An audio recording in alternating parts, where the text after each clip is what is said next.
Bonjour à toutes et à tous, chères auditrices fidèles du Corbeau News Centrafrique. C'est Gisèle Moloma qui vous retrouve ce matin pour un nouveau rendez-vous incisif sur l'actualité de notre chère Centrafrique. Je suis accompagnée de mon excellent confrère Brahim Saleh. Bonjour Brahim. Bonjour Gisèle et bonjour à toutes et à tous. Alors Brahim Saleh, qu'est-ce qui fait la une aujourd'hui? Quelle est la nouvelle qui agite les couloirs du pouvoir à Bangui? Gisèle, la capitale centrafricaine est en pleine ébullition. On parle même d'une véritable implosion au sommet de l'État. L'affaire Sani Yalo est en train de déchirer le pouvoir de l'empereur Faustin Archange Touadéra. Et la peur, tenez-vous bien, aurait changé de camp. Ah, voilà qui promet. En effet, le vernis du régime de Bangui s'est visiblement fissuré, nous laissant voir une panique générale et une guerre de clans ouverte au sommet, entre les menaces de rébellion, les altercations au parquet et un chantage politique qui n'en finit pas. Cette affaire Sani Yalo se mue en un tremblement de terre qui pourrait bien déstabiliser durablement le pouvoir du dictateur Faustin Archange Touadéra. On dit même que le régime ne tiendrait plus qu'à un fil. Quelle ironie, n'est-ce pas, Brahim Saleh? Absolument, Gisèle Moloma. Et pour comprendre l'ampleur du désastre, il faut revenir sur l'audition explosive de Sani Yalo. Les secrets de cette rencontre, qui ont filtré des couloirs du parquet, exposent une fébrilité extrême de la part du régime. Convoqué pour des explications sur un prétendu complot issu d'un simple enregistrement sur Facebook, l'usurpateur Sani Yalo, qui s'est d'ailleurs autoproclamé ministre d'État sans le moindre décret, a littéralement explosé de rage. Exploser de rage, c'est un euphémisme. Brahim Saleh, devant le procureur de la République, Guy Martial Damanguéré, Yalo aurait vivement contesté son autorité judiciaire et hurlé sur lui comme un buffle blessé par des chasseurs aguerris. L'affrontement a même failli se transformer en bagarre physique. Le grand argentier du parti de l'empereur a levé la main pour tenter d'asséner une gifle magistrale, une haï, Chouchouto. Comme on l'avait si bien décrit pour Jules Jaoué et Wilfried Sebiro, et si brillamment expliqué par le maître karaté Fidel Gouandjika.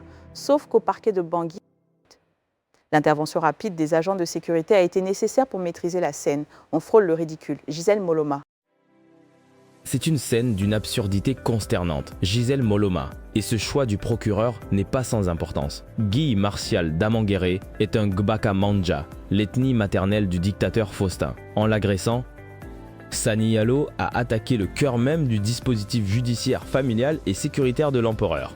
À sa sortie du parquet, Sani Yalo s'est empressé de prendre la parole sur Radio NDK Lucas pour clamer son innocence, tentant ainsi de rassurer ses soutiens et de reprendre l'initiative médiatique. Un coup de maître médiatique après avoir failli en venir aux mains. Un coup de maître ou un coup de poker, Brahim Saleh. En tout cas, cette altercation est rapidement parvenue aux oreilles de l'ancien directeur général de la police nationale, récemment promu ministre de la Sécurité publique, Bienvenu Zokwe. Ce dernier, dont l'épouse serait apparentée à l'empereur, aurait aussitôt réclamé l'arrestation de Sani Yalo, poussant le parquet à envisager l'émission d'un mandat d'arrêt. Visiblement, on ne plaisante pas avec le patrimoine familial. En effet, Gisèle Moloma, devant l'inaction de la famille paternelle de l'empereur, restait totalement absente depuis son accession à la magistrature suprême. C'est le bloc maternel Gbaka Manja qui a décidé de faire corps pour éviter l'effondrement de leur régime. Considérant, comme vous l'avez si bien dit, l'État comme un patrimoine familial, ce clan a juré la perte de Yalo. En coulisses, une option radicale serait désormais évoquée, son arrestation suivie de son extradition vers la Guinée équatoriale. L'extradition, vous dites? Pour rappel, Sani Yalo a été condamné par contumace à 59 ans de prison là-bas, dans une affaire liée à une tentative présumée de coup d'État. Le clan Gbaka Manja sait que s'il reste en liberté, il utilisera sa fortune pour financer une nouvelle rébellion et balayer leur pouvoir, un scénario digne d'un mauvais feuilleton politique. Pendant que la capitale centrafricaine est agitée par ces remous, le dictateur Faustin Archange Touadéra, lui, suit ces événements à des milliers de kilomètres de là, à Dubaï, où il séjourne pour des raisons médicales. Informé de la gravité de ce clash, l'empereur Faustin a été pris d'un vent de panique, prêt à écourter son séjour pour rentrer d'urgence à Bangui afin de reprendre personnellement le contrôle des opérations. Mais son entourage, selon plusieurs sources, l'aurait dissuadé d'interrompre sa convalescence. Donc, un empereur absent, un pouvoir qui vacille et des clans qui s'affrontent. Cette absence prolongée, Brahim Saleh attise les rumeurs sur un vide du pouvoir alors que les rivalités internes semblent s'intensifier. La situation est grotesque, pour ne pas dire plus. C'est une comédie noire, Gisèle Moloma. Et pour ceux qui suivent la politique centrafricaine, la trahison en cours de Sani Yalo n'est qu'un énième chapitre d'une méthode de l'empereur bien connue. L'ingratitude pathologique du dictateur envers ses bienfaiteurs et ses anciens faiseurs de rois n'est plus à démontrer et la liste de ses victimes est particulièrement longue. Longue et douloureuse, Brahim Saleh, l'exemple de Martin Zigoulet revient régulièrement dans les discussions. On se souvient de l'acharnement destructeur de l'empereur contre lui. Après avoir bénéficié de son soutien, le locataire du palais de la Renaissance a méthodiquement acheté les cadres affamés et malades de son parti, le MLPC, à l'instar de Chantal, Jean, Edouard Koyambonou, Jackson ou encore Étienne Malekoudou Mazet pour fragiliser le leader politique. C'est une stratégie cynique. Dans le même registre, Gisèle Moloma, Régis Lionel Dunda, ancien ministre issu du MLPC, a été condamné à une lourde peine de prison, le privant arbitrairement de toute possibilité de faire appel de son jugement. Et que dire de nombre de transfuges ayant quitté leur formation politique pour rejoindre le pouvoir, qui se retrouveraient aujourd'hui misérablement abandonnés à leur propre sort. L'empereur a la mémoire courte, semble-t-il. Très courte, Brahim Saleh, l'ancien Premier ministre anissais Georges Dologuélé a subi le même traitement après avoir servi de marchepied politique.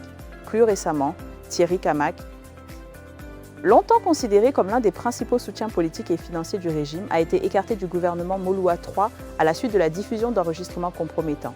Sani Yalo, qui assiste aujourd'hui à sa propre mise à mort politique, n'est que le dernier dindon d'une farce tragique dont le dictateur Touadéra est le seul metteur en scène. Acculé, coincé à Bangui par la peur d'être arrêté dès qu'il tentera de s'envoler et abandonné par ses courtisans qui fuient la puissance du bloc Gbaka Manja, Sani Yalo a choisi la politique de la terre brûlée. En privé, sa colère est noire. Toute noire. Il qualifie ouvertement tous les Gbaka Manja d'ingrats, rappelant le rôle qu'il aurait joué dans la mobilisation de financement auprès des milieux commerçants et de ses cousins tchadiens pour installer et maintenir ce régime au pouvoir. Derrière son appel public et hypocrite à la paix lancé sur Radio NDK, Brahim Saleh, plusieurs observateurs perçoivent un avertissement adressé à l'empereur, une menace de mort pour la stabilité du pays. Le message envoyé à le dictateur est limpide. Si ta justice me rattrape, je brise la paix dans le pays. Sani Yalo fait désormais planer le spectre d'une nouvelle guerre civile si le pouvoir touche à un seul de ses cheveux. On marche sur la tête? On ne peut mieux dire. Gisèle Moloma, à Bangui, la peur a définitivement changé de camp. Le dictateur Faustin Archange Touadéra redoute aujourd'hui Sani Yalo bien plus que son propre allié Vladimir Poutine et son ancien patron François Bozizé. Le grand argentier Sani Yalo disposerait d'une maîtrise approfondie des rouages financiers et politiques du régime, ce qui renforcerait sa capacité de nuisance.